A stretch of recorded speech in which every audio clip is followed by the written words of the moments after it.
Gracias por continuar con nosotros. Le doy la bienvenida y agradezco que nos haya acompañado aquí en el estudio a la licenciada Matilde Luna. Ella es directora de la Red Latinoamericana de Acogimiento Familiar, organización que está trabajando de la mano con la PRONIF y el DIF en Coahuila para la implementación de este programa para las personas que quieren ser familia de acogida.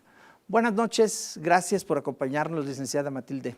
Gracias, Sergio, por dar este espacio a este tema que es muy importante, muy relevante para la infancia de Coahuila. Y que tiene muchos hilitos así sueltos. Ya lo comentábamos en el preámbulo. La problemática de los niños que no tienen familia, al menos aquí en Coahuila y en México, ¿cómo la percibe usted? Es una problemática que obviamente es grave para el niño que pasa la situación y también grave para los adultos que están frustrados en su condición de padres, madres, tíos, tías, abuelos, porque no pueden cuidar adecuadamente a ese niño o a esa niña.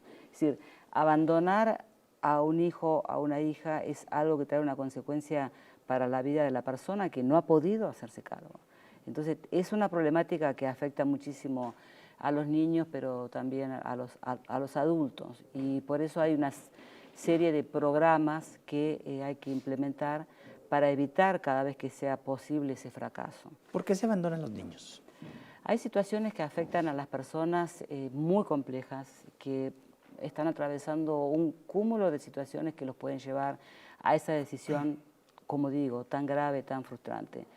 La salud mental, a veces la carencia de recursos materiales graves, la falta de una red familiar de apoyo que le apoye en la crianza de los niños, a veces la falta de recursos materiales, de empleo, el estrés, también el tema de las adicciones, el desconocimiento de la puesta de límites adecuada, la crianza, es decir, todo eso puesto en varios factores a la vez puede generar la pérdida de cuidado para un niño, ¿no? Entonces, conozco muchas familias que no se han podido hacer de una adopción y ven como un obstáculo el tema legal.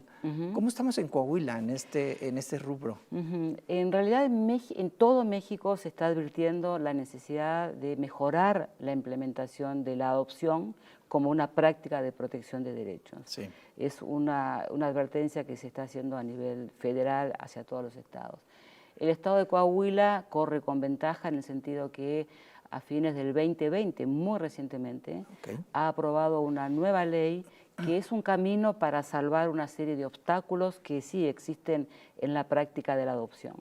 Además de que esta ley mejora los procedimientos de todo tipo para proceder con celeridad, con eficacia, con seguridad a la adopción, tanto a los adultos como a los niños, también implementa la figura del acogimiento familiar, que es el cuidado temporal de los niños y niñas que requieren un espacio de cuidado porque sus familias de origen temporalmente no están en condiciones de cuidarlos. Pero solo es temporal, no es definitivo. No es definitivo.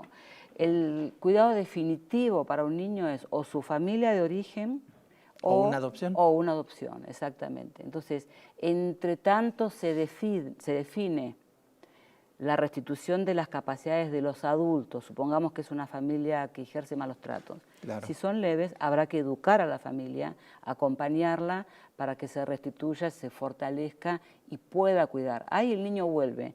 Mientras tanto, fue cuidado por otra familia. ¿Cómo se prepara una familia de acogimiento? Que es temporal esta parte. Sí, en primer lugar, la familia tiene que tener, obviamente, condiciones naturales, digamos, o sociales para abrirse, recibir a un niño y hacerse cargo de su cuidado temporal.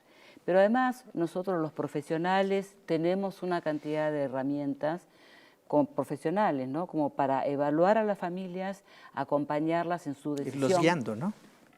Primero acompañarlas en su decisión, que estar todos seguros de que esa es una buena decisión para esa familia, que va a ser algo sano, saludable, gratificante para la familia. Estamos hablando de un periodo transitorio de ¿cuánto? ¿Meses o años? No, normal, o sea, el promedio son meses, son meses. Nosotros tenemos unos procedimientos Esto es una medida excepcional, o sea, el hecho de que un niño sea separado de su familia e incluido en otra familia es una medida excepcional. Tiene un término promedio de 90 días. En 90 días tiene que haber una decisión respecto de cuál será la ruta de trabajo para que ese niño recupere definitivamente su derecho a vivir en familia a través de una adopción o a través de la vuelta a la familia de origen. ¿Es sano regresar a la, a la familia de origen? Puede regresar a la familia de origen, pero no a la misma familia de origen. Por eso la familia de origen tiene que hacer un trabajo con apoyo también. El DIF tiene suficientes servicios en Coahuila como para hacer ese apoyo a través de los centros CAIF de apoyo a las familias, por ejemplo, de los programas que hay en este estado.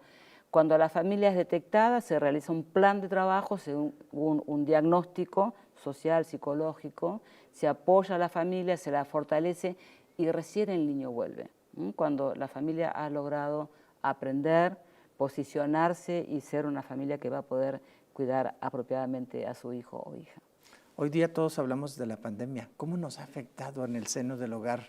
¿Se destapó una cloaca? Es decir, ¿hay más disgregación familiar? No sería tan tajante en cuanto a la disgregación, pero sí hay mucho estrés, obviamente, en la convivencia, en las relaciones familiares.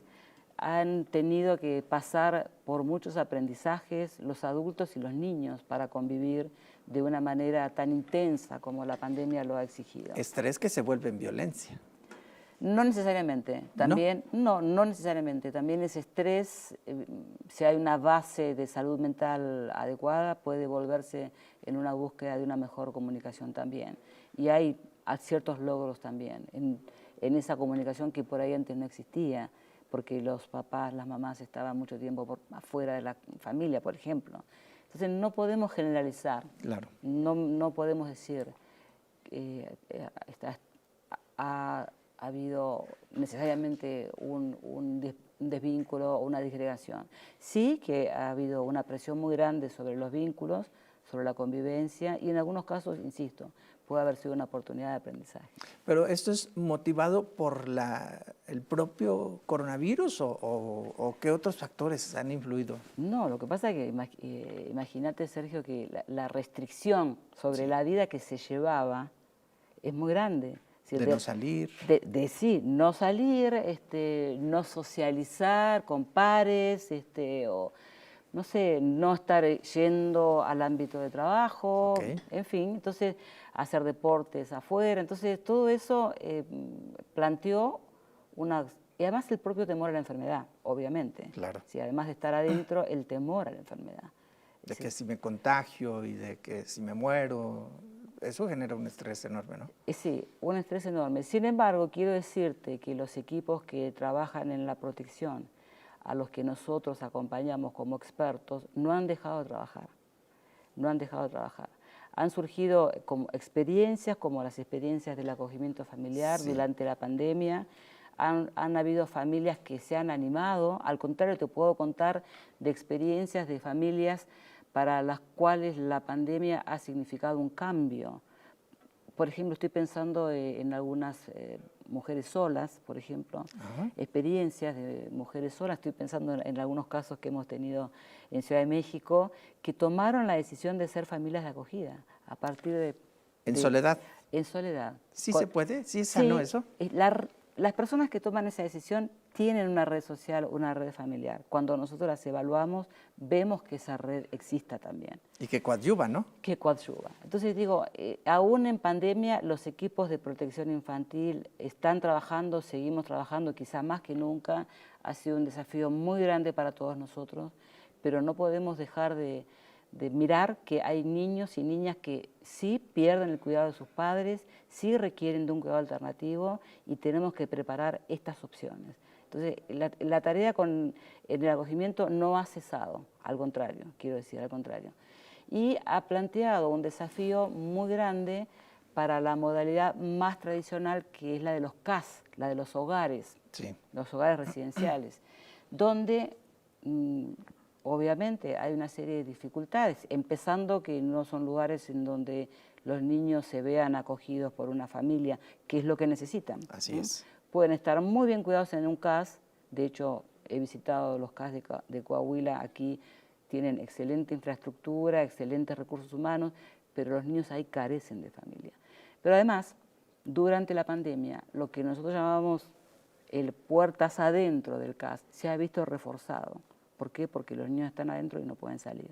Entonces, también nos ha llamado la atención sobre algo que ya sabíamos. Tenemos que buscar las opciones de incluir a los niños en familia. Sufren mucho los niños cuando están en un lugar que no es de tipo familiar. Y en la pandemia ese sufrimiento se ha visto agravado. Y también para las personas que los cuidan, Claro. ¿sí? Que saben que esos niños quieren una familia. Entonces tenemos que organizarnos.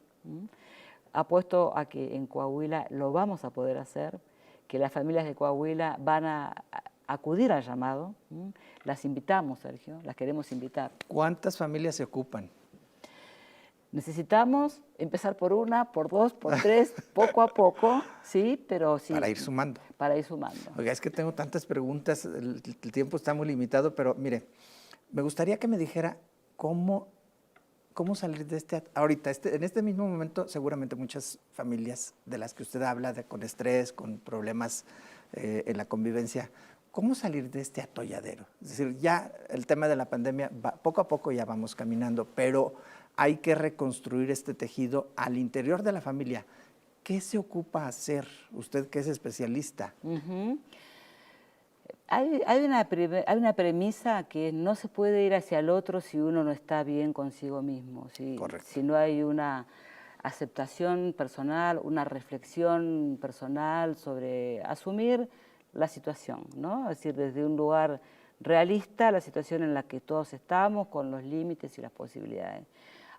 Fortalecerlos, fortalecer nuestros valores y a partir de ahí salir al encuentro con el otro. Sí. Pero es muy importante tener esa, digamos, esa seguridad. No podemos tener buenos vínculos si primero no estamos bien con nosotros mismos. No podemos atribuir a otro lo que es algo que corresponde a nuestro ser, a nuestra intimidad, a nuestra historia. Entonces, primero es la tarea del fortalecimiento personal. Entonces, para los adultos, ¿no? Sí. Para los adultos. ¿Y cómo ayudar a los niños? Y sí, para los niños realmente entender que el niño necesita de la protección, de la seguridad que le va a dar el adulto. Es decir, lamentablemente nosotros a veces corremos el riesgo de que el adulto está un poco infantilizado, sí. No responsabilizado, ¿no? Claro. Como a veces un poco hasta pueril, como exigente sí. con el niño, cuando en realidad los niños, niñas y también los jóvenes necesitan de la protección de los adultos, ¿no? De la protección, del respeto, de la confianza que tiene que dar un adulto en la mirada hacia el niño, confiar en el niño, en el futuro, en todo lo que está en esa vida, en el presente de los niños con los cuales nos toca convivir. Y digo los niños con los cuales nos toca convivir porque nosotros no somos solo responsables de nuestros hijos, también somos responsables de los niños y niñas y jóvenes que nos rodean. Sí, Claro. Y sobre todo los que conviven con nuestros hijos. Sí, exacto. En la comunidad que nos rodea hay niños, niñas, hay jóvenes.